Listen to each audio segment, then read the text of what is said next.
La psicología se centra principalmente en el estudio del individuo. Cómo un individuo aislado piensa, se comporta o siente. Sin embargo, la psicología social trata de comprender el comportamiento humano en su contexto más amplio, en el contexto social. Los psicólogos sociales estudian los distintos modos en que las personas se influyen unas a otras. El contexto social es el lienzo donde pintamos nuestras vidas. Es donde las relaciones con los demás tienen lugar.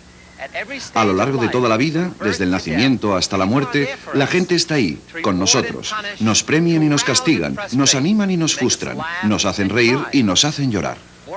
La mayoría de las veces, el entorno social enriquece nuestras vidas. Precisamos de las otras personas para alcanzar todo nuestro potencial. El aislamiento significa ser vulnerable a multitud de patologías, tanto físicas como mentales. Pero también, a veces el entorno social está en contra nuestra, amenazando nuestra integridad e incluso nuestra vida.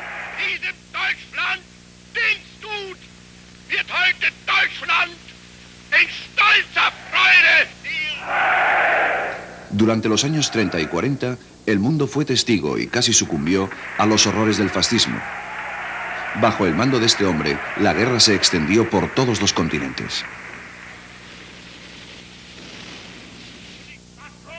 Adolf Hitler consiguió crear una estructura social suficientemente poderosa para controlar completamente la nación alemana.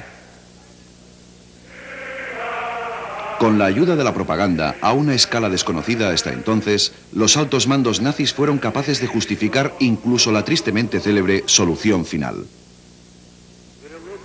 Inevitablemente, los psicólogos sociales empezaron a preguntarse cómo era posible que un dictador pudiese transformar individuos racionales en masas ciegamente obedientes.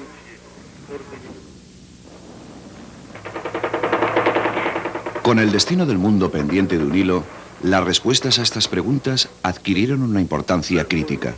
De este modo, un grupo de investigadores norteamericanos realizó un estudio sobre cómo los líderes afectan directamente a sus seguidores y sobre cómo los grupos cambian el comportamiento de los individuos. El equipo estaba dirigido por Kurt Lewin, un refugiado de la Alemania nazi. Lewin quería demostrar que era posible formular hipótesis sobre temas socialmente importantes como el poder de los líderes y ponerlas en práctica en experimentos controlados.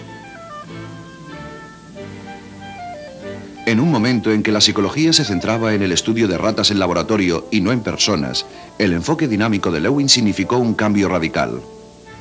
Era el inicio de la psicología social moderna.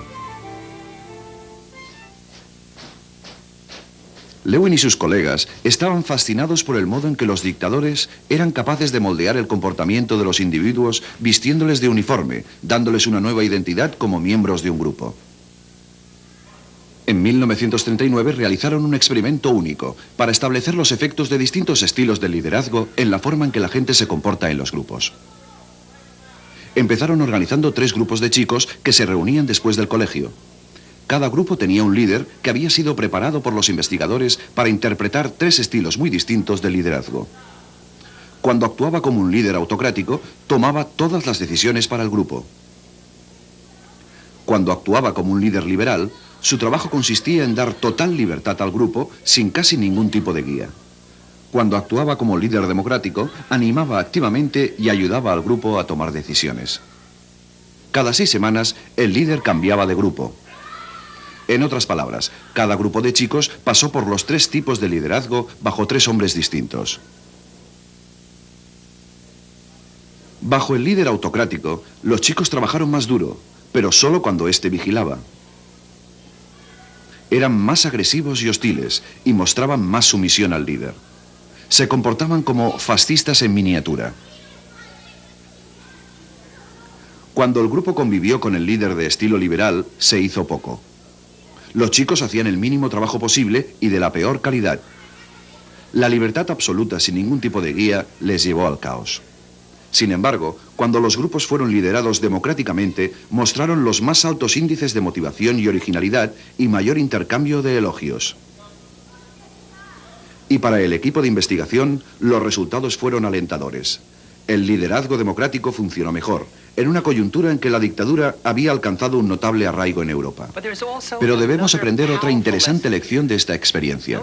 Fijémonos en que los factores críticos del experimento eran el estilo del liderazgo y las situaciones sociales que él construía, y no la personalidad de los individuos implicados. Esto nos lleva a uno de los temas centrales de la psicología social. Las situaciones sociales controlan significativamente el comportamiento individual. Para Lewin, el comportamiento humano siempre es la suma del individuo y su entorno social. Ello significa que lo mejor y lo peor de la naturaleza humana a menudo puede mostrarse manipulando determinados aspectos del entorno social.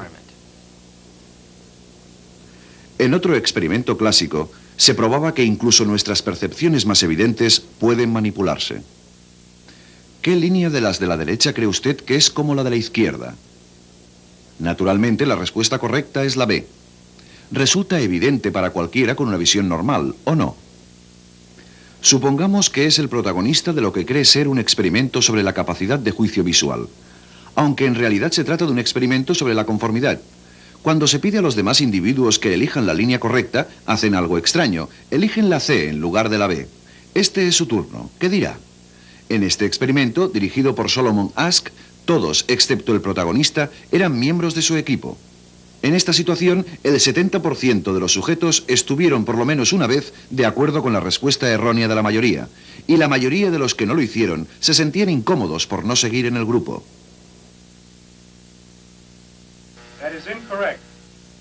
La conformidad final, la obediencia total al líder, se investigó en un controvertido experimento de laboratorio llevado a cabo por este investigador, Stanley Milgram, antiguo alumno del Solomon Asch. Milgram se preguntaba si las malas acciones de los nazis eran el resultado de sus defectos personales o si cualquiera tiene la capacidad de llevarlas a cabo si las circunstancias son suficientemente poderosas. En 1961, cuando el hombre de confianza de Hitler, Adolf Eichmann, era juzgado por sus crímenes de guerra, Milgram quiso averiguar hasta qué punto sería capaz de obedecer órdenes la gente corriente. ¿Sería capaz, como Eichmann, de ejecutar a un extraño si se lo ordenaban? En el experimento de Milgram, se pagó a un individuo para que participara en lo que él creía ser un estudio sobre la memoria. Se le pidió que representara el papel de un profesor ayudando a alguien a mejorar su memoria.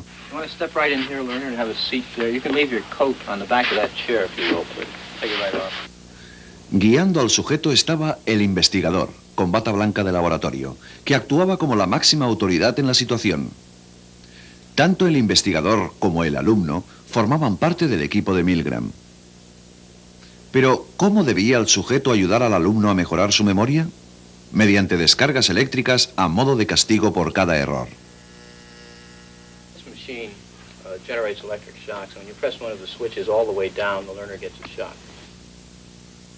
Las descargas fueron inicialmente leves, pero fueron incrementándose con cada error hasta resultar potencialmente mortales. A pesar de que en realidad no existían tales descargas, el sujeto maestro creía estar castigando al alumno. Continue, please. Go on. Red.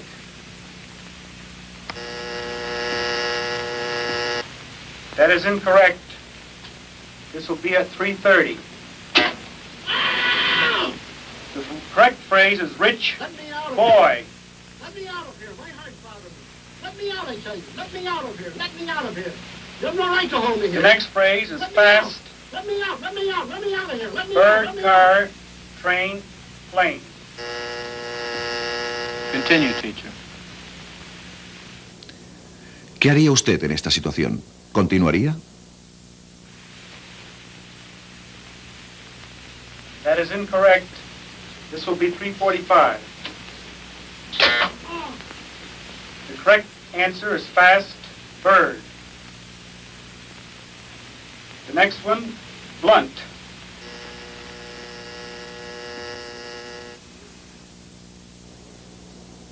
Durante el experimento, se pidió a 40 expertos que predijeran la reacción de los sujetos. Estimaron que la mayoría no pasaría de los 150 voltios y que solo uno de cada 1000, el sádico, llegaría a los 450 voltios. En realidad, 2/3 de los sujetos llegaron hasta el final. A pesar de que muchos opusieron objeciones, la mayoría obedeció. Le pregunté a Stanley Milgram cuántos de los sujetos que abandonaron el experimento se levantaron a ayudar al alumno sin antes pedir permiso al investigador. Dijo, ninguno, ni uno. La obediencia ciega, por tanto, no es exclusiva de la mentalidad fascista, forma parte de la condición básica humana manifestada por la presión de la situación. Cientos de sujetos obedecieron al investigador, hombres y mujeres, jóvenes y viejos. Como escribió C.P. Snow, al pensar en la larga y truculenta historia de la humanidad, veremos que se han cometido muchas más atrocidades en nombre de la obediencia que en nombre de la rebelión. Cuando intentamos entender cualquier aspecto inusual del comportamiento humano, como el de los guardias nazis o el de los sujetos en el experimento anterior, generalmente nos lo explicamos atribuyéndolo a los rasgos personales, sin considerar en profundidad el impacto de la situación. Esta tendencia dual a atribuir las causas del comportamiento a factores personales, subestimando los efectos de una situación determinada, es lo que se llama error de atribución fundamental. Todos cometemos el error de atribución fundamental, en parte porque nuestra cultura pone el énfasis en las realizaciones individuales y en parte porque nos cuesta admitir con cuánta facilidad podemos ser manipulados por la fuerza de las situaciones. Pongamos, por ejemplo, el extraño caso de la prisión de la Universidad de Stanford, que en su día se encontraba aquí, en el sótano del edificio de psicología. Formaba parte de un insólito experimento sobre la psicología del encarcelamiento que mis colegas Kai Hane, Carl Banks, Carlo Prescott y yo dirigimos a principios de los 70. Queríamos ver qué ocurría al enfrentar a buenas personas con una mala situación. En este caso, la cárcel. Cada uno de los estudiantes voluntarios para el experimento fue cuidadosamente examinado. Todos tenían que estar física y psicológicamente sanos para poder participar. Un pequeño grupo de estudiantes fue elegido al azar para que hiciera de prisioneros, y los otros fueron los guardias. Sorprendimos a los prisioneros arrestándoles en sus casas y en sus dormitorios. Una vez en la cárcel, uniformes y símbolos de estatus, normas y otros detalles ayudaron a distinguir los dos grupos que al principio eran indistinguibles. Los prisioneros sufrieron una serie de rituales para establecer su nueva condición de inferioridad. Vivían en celdas minúsculas. Se pasaban las 24 horas del día aquí, alejados de su entorno habitual.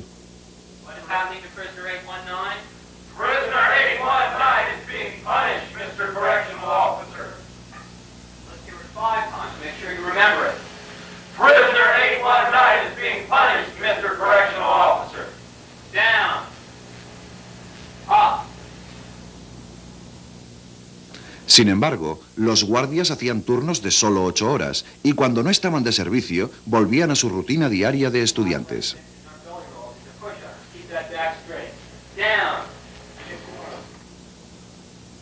Lo ocurrido nos sorprendió a todos.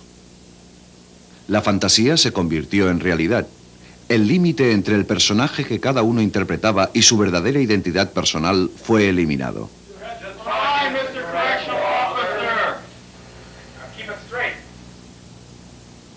Jóvenes encantadores se convirtieron en guardias brutales. Muchachos sanos enfermaron.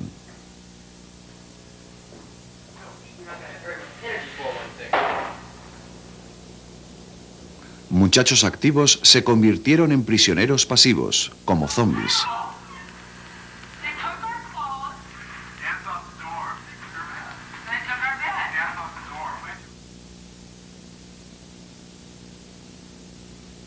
La situación alcanzó tal gravedad que muchos de los prisioneros desarrollaron reacciones de estrés extremas y tuvieron que ser liberados.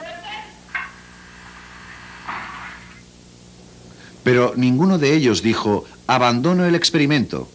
Habían perdido toda perspectiva.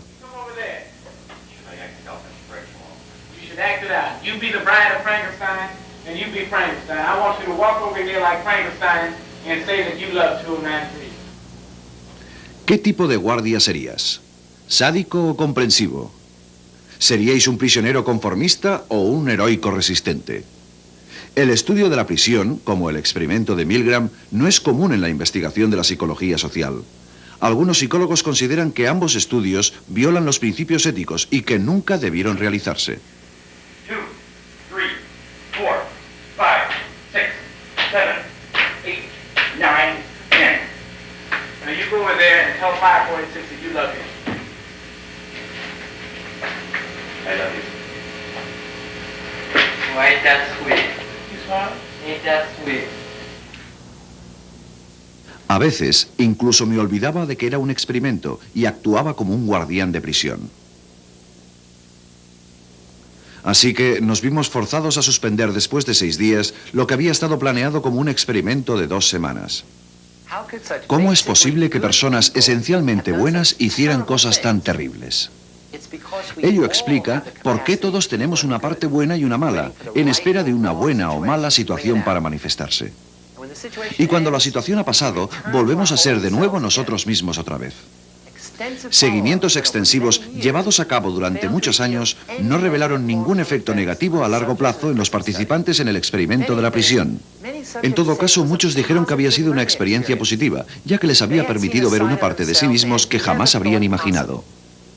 You put a uniform on and are given a role, a job, saying your job is to keep these people in line, then you're certainly not the same person as if you were in street clothes and in a different role. You really become that person once you put on that khaki uniform, you put on the glasses, you take the nightstick, and you act the part. That's your costume, and you have to act accordingly when you put it on. It still is a prison to me. I don't look on it as an experiment or a simulation. It was just a prison that was run by psychologists instead of run by the state.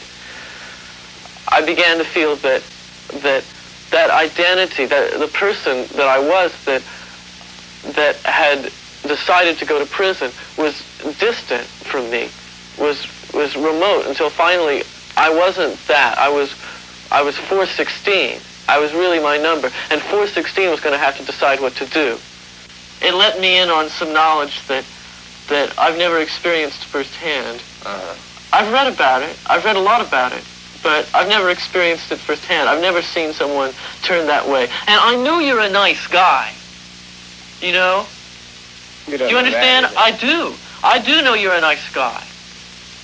I don't get bad because I know what you can turn into. I know what you're willing to do. If you say, oh, well, I'm not going to hurt anybody. Oh, well, it's a limited situation. It's over in 2 weeks. Well, you in position, what would you have done? I don't know. Los experimentos como el estudio de la prisión, que iluminan el lado más oscuro de la naturaleza humana, también despiertan importantes cuestiones éticas sobre el tratamiento de los sujetos. Actualmente, los principios éticos de la investigación son mucho más estrictos que hace unos años. Gabinetes de evaluación independientes evalúan todas las propuestas de investigación para así proteger la integridad de los sujetos, sopesar los costes emocionales y físicos con los beneficios científicos. Es poco probable que el experimento de Milgram o el de la prisión pudieran realizarse actualmente debido al sufrimiento que causaron. Ahora debéis preguntaros si otros psicólogos sociales estudiaron una parte mejor de la naturaleza humana en la que el poder de la situación tenga efectos positivos. Afortunadamente, la respuesta es sí. Veamos la única copia de la grabación de un interesante experimento realizado por el psicólogo Tom Moriarty en la playa de Nueva York. El hombre de la derecha fingirá robar una radio de un miembro del equipo de investigación. Ahora fijémonos en la reacción de la gente de alrededor. Nada.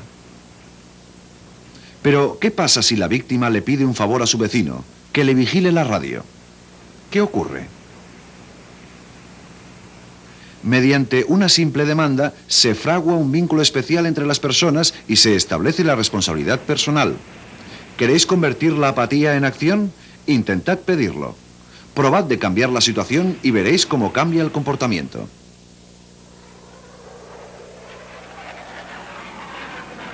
Uno de los mejores ejemplos del poder positivo de las situaciones es un experimento dirigido por la psicóloga Ellen Langer, de la Universidad de Harvard. Langer quería saber si cambiando la situación en una sesión de entrenamiento aéreo mejoraría la visión de los sujetos estudiados. ¿Mejoraría su visión si eran tratados como pilotos? Ellen Langer preparó un experimento para responder a esta pregunta. Nosotros preparamos el entorno para su experimento con un sofisticado simulador aéreo. Estos ordenadores simulan una experiencia de vuelo tan real que las fuerzas aéreas entrenan aquí a sus pilotos. Si los sujetos creen que los pilotos deben tener buena visión, ¿es posible que el poder de la situación mejore realmente su capacidad de visión? One of the most important visual tasks a fighter pilot can be asked to perform is to identify markings and features on another airplane. LEFOD. Langer seleccionó cadetes de las Fuerzas Aéreas ROTC como sujetos. Todos pasaron un examen de visión estándar. Ninguno de ellos conocía el verdadero propósito del experimento. La mitad de los sujetos, elegidos al azar, vistió con el traje de vuelo. Después, el instructor realizó una prueba con cada uno de los sujetos mediante el simulador de vuelo.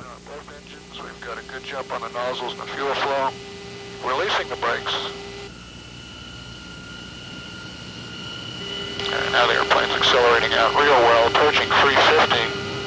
Left engine checks good, burner termination, the right one's coming in. And we'll level to 7,000 feet. And just go through a very brief exercise on the flight controls. El sujeto estaba ahora al mando de una importante situación. Go ahead and get the radar set up here, so we can pick up the target on the radar when he shows up. Okay, now we've got a target. Okay, what's his indicated airspeed?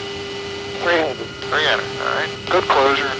Looks like an FB-111. Okay, we'll roll out on a heading of north, and we'll be at 7,000 feet, 350 indicated.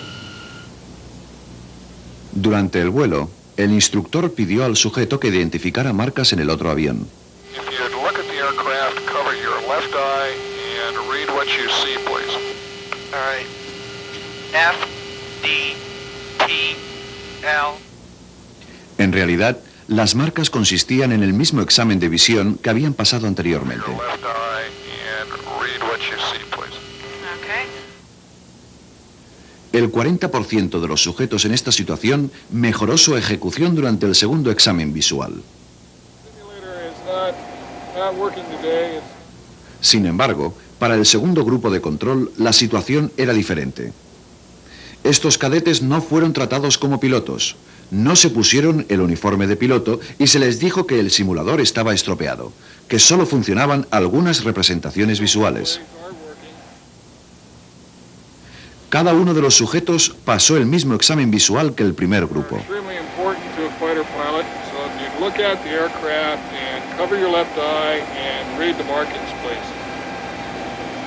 F, D. Sin embargo, ninguno de ellos mejoró su marca. La situación no era lo suficientemente poderosa como para afectar su capacidad de visión.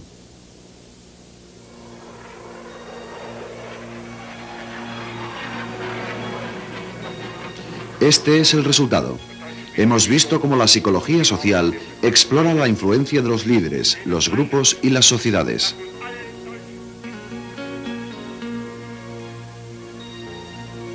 Cómo los investigadores tratan de descubrir los misterios de la naturaleza humana mediante experimentos y estudios de campo.